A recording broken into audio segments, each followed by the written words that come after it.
Hello, my beautiful ducklings. It's your friendly Carpetier, and I'm back again with another Steven University log. Today's episode is an indirect kiss, and in this episode, Connie and Steven are on the top of the temple, and they're having a little picnic, and there's a fence, and Connie asks, is the fence new? And forgot to fold that down.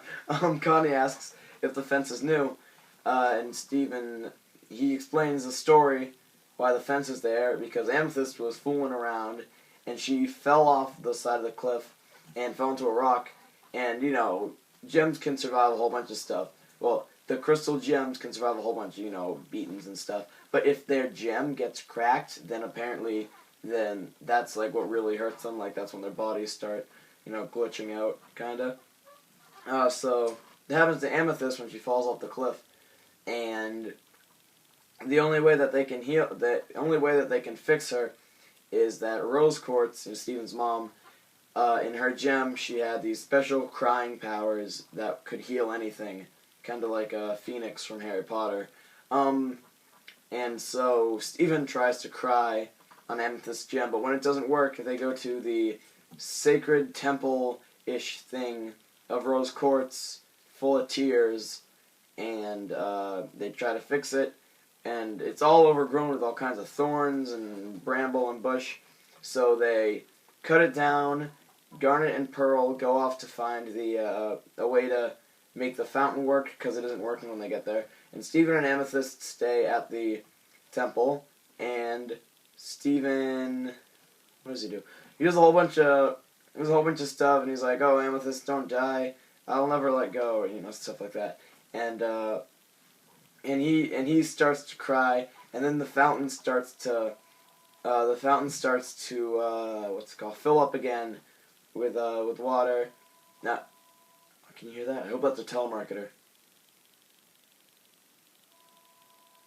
If that's a telemarketer, I'm gonna be so angry. Anyway, the thing fills up again, and Steven's like, "Oh wow, I did it! I filled it up because I'm related to my mom." And then Pearl and Garnet come back, and they're like, "No, it wasn't you. It was just, it was just us." And it's explained in a pretty funny way. Like, Pearl comes back, she's like, "No, Steven, you're pretty much useless, and we don't like having you around." And then it cuts back to Connie and Steven having the picnic, and they're like, "Is that really what happened?" And Steven's like, "No, it's just how it sounded." So, and then in the end, Connie tries to make a moment with Steven, where they're gonna, you know, swap some spit, which comes back into play, actually. That's why I said that. And so what happened is Connie drank Steven's juice box, and when she drank Steven's juice box, it had backwash in it, and it healed her eyes, so she didn't need glasses anymore. And apparently he doesn't have magical tears, but he has magical spit, which is, you know, better in my opinion. And he goes out to tell the gems, and Connie plucks out the little lenses in her glasses and puts them on so she can remain the African-American Rebecca Sugar that she is in the show. No offense to Rebecca Sugar. So this was a good. I like this one myself. It has some pretty funny moments with Amethyst. Like, there's one part, and she gets her head and her foot swapped around. Like, you know, her head's where her foot should be, and her foot's where her head should be. And like, it shows all the gems, and, like, staring at something, and Steven's like, "Guys, look over here." And, like, Pearl and Garnet both turn, and you just see Amethyst's foot, like, turn as well, and that was pretty funny. Amethyst is talking all backwards, and so, you know, check YouTube tomorrow. There'll be, like, a decoded version. Illuminati probably says some stuff about that. So that was kind of funny. There's a scene, and it's kind of a little thing that goes through the episode about, what is it? Oh, how Pearl, like, when Pearl and Garnet and the rest of the gems first arrive at her mom, Rose's sanctuary, Pearl is really upset that it's all overgrown with thorns and stuff, and, like, you know, you see how angry she is, and, like, she tries not to, she's like, "Okay, it's full with roses, but, you know, that's okay," but you can, like, like people, like when they get really angry and they don't want to blow up, they're like, "Oh, okay, that's okay, it's okay, we won't. I'm not gonna get angry about that. No, I ain't gonna do that." She kind of pulls that, so it kind of shows how her relationship with Rose was, and obviously all the gems miss Rose, but I think of any of them, she's most missed by Pearl.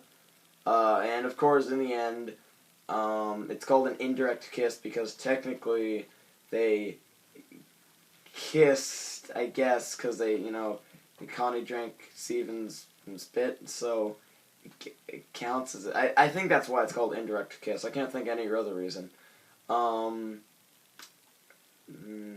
Yeah, I really can't think of anything else to say besides next week there's a I don't know if it's 2-part, but it's a half-hour special, so that'll be fun to cover. So expect the vlog to be late by like half an hour. And besides that, really nice scene where Steven is talking to the statue of Rose. That's really nice. They kind of curl up in her lap and they talk a little bit. And at first it's like silent, and then it builds up a little bit of like Mario Galaxy-ish music.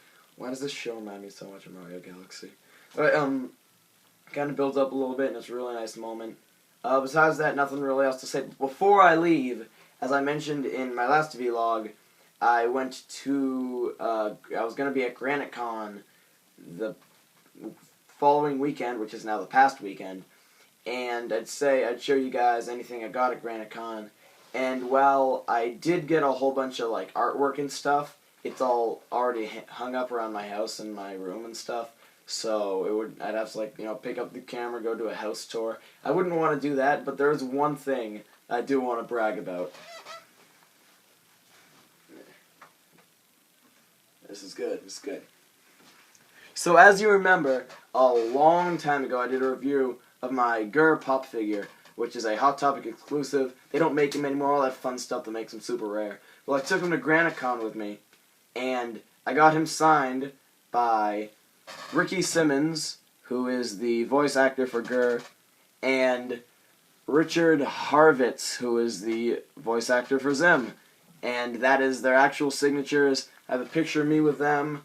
It's really cool. Really happy I got this, and so yeah, it's a neat little thing. It says, one says, "Yay, we're doomed." The other one says, "I'm Zim, obey the fist," which makes no sense to anybody that hasn't seen the show.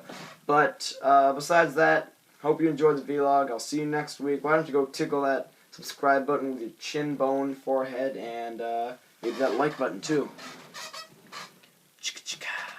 Oh wait, no, I gotta put this down.